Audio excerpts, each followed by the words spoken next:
गितफोर 103 नम्बरनि 1 सिरियाव दाबिदा बुंदों, आंनि मन फोरबोखौ साब्बाय होनदो आरो आंनि गोसोनि मानिफ्रा बिनि गोथार नामखौ बाखनायदो।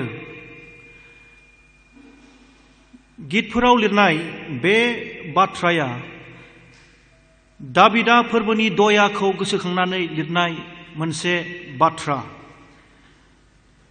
बेयाव दाबिदा फोरबोखौ बाखनायदों आरो गावखौ बुंदों, आंनि मन फोरबोखौ साब्बाय होनदो।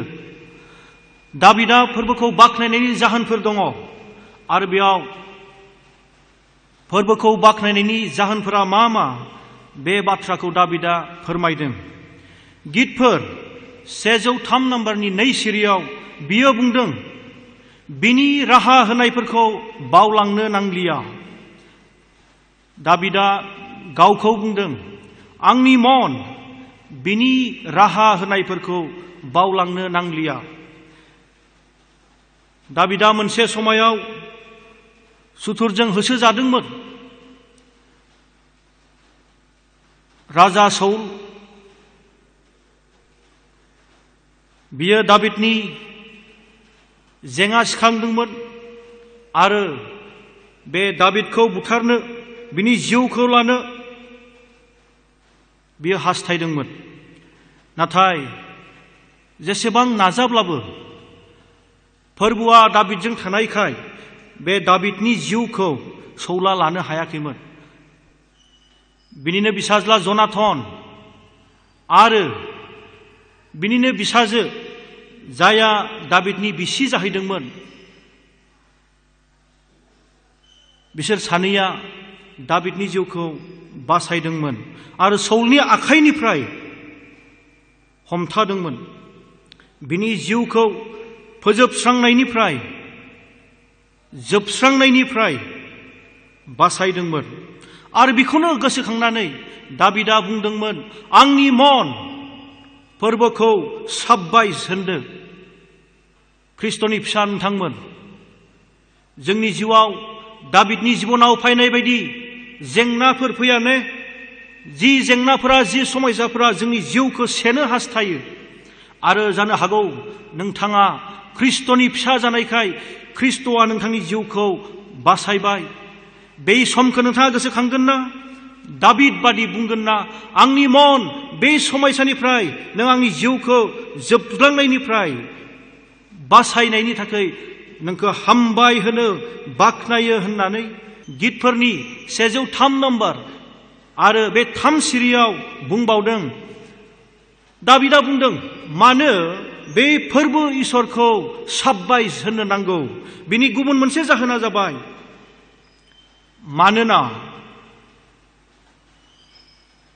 बिनो नोंनि गासै इनाय मावनायफोरखौ खेमा होग्रा होननानै बुंदों आरो नोंनि गासै रगफोरखौ सोखाग्रा।